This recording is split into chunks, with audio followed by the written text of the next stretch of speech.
آپ کے وصال سے کچھ عرصہ پہلے نا آپ نے ایک قاصد بھیجا روم کے بادشاہ کے پاس، وہ گیا تو وہاں اس نے ایک عجیب منظر دیکھا کہ وہاں ایک حافظ قرآن نابینا آدمی قید ہے، اس کی آنکھیں موجود نہیں ہیں اور وہ چکی چلاتا ہے، آٹا پیستا ہے۔ اس قاصد نے اسے پوچھا تو یہاں کب سے ہے اور یہ تیرے ساتھ معاملہ کیسے ہوا؟ تو وہ کہنے لگا مجھے انہوں نے گرفتار کر لیا، پھر مجھے کہنے لگے عیسائی ہو جا، میں نے انکار کیا تو انہوں نے میری آنکھیں نکال دی۔ اب میں صبح شام یہ تھوڑا سا کام کرتا ہوں، چکی پیستا ہوں تو روٹی دے دیتے ہیں۔ وہ قاصد حضرت عمر بن عبدالعزیز کے پاس آیا اور آ کے کہا حضور ایک اس طرح کا مسلمان روم کے بادشاہ کے پاس قید ہے، ایک مسلمان کی تکلیف۔ حضرت عمر بن عبدالعزیز نے جب سنا تو رو پڑے، فرمایا وہ قید ہے اور وہاں قید ہے اور ہم یہاں آرام سے بیٹھے ہیں۔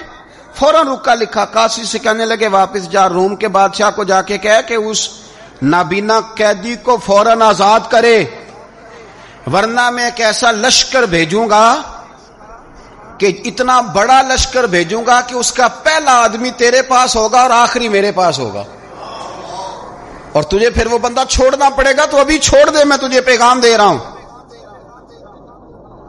وہ قاصد کہتا ہے جب میں رکا لے کے پہنچا، ظاہر ہے بڑا لمبا سفر ہوتا تھا، آنے جانے میں مہینوں بھی لگ جاتے تھے۔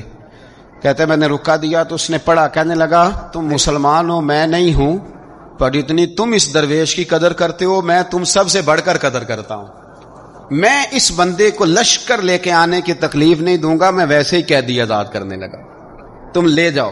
کہتے ہیں مجھے چند دن وہاں رہنا پڑا، کچھ لوازمات تھے جن کے لیے رکنا پڑا۔ ایک دن میں شاہ روم کے دربار میں گیا تو وہ تخت سے نیچے اتر کے رو رہا تھا اور اس کی ہچکی بندھی تھی اور اس کے سینے سے آواز نکل رہی تھی۔ میں نے پوچھا لوگوں سے کیا ہوا، کہنے لگے خود ہی پوچھ لو۔ میں نے جا کے کہا بادشاہ کیا ہوا، کیوں رو رہے ہو؟ تو کہنے لگا آج دھرتی کا حسن اٹھ گیا ہے، آج سنگار ختم ہو گیا، آج دھرتی کا حسن اٹھ گیا۔ میں نے کہا کیا ہوا؟ کہنے لگے عمر بن عبدالعزیز انتقال کر گئے، تمہارا امیر چلا گیا۔ تو میرے دل میں خیال آیا، میں نے آہ بھری، میں نے کہا پھر ہمارے لیے کیا حکم ہے؟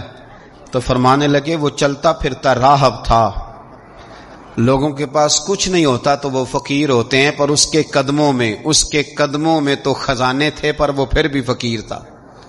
فرمایا اس کا حکم اگر میں زندگی میں مانتا تھا تو مرنے کے بعد بھی بات مانی جائے گی، تمہارا قیدی بھی تمہیں واپس کیا جائے گا اور عمر بن عبدالعزیز کی بات بھی سنی جائے گی۔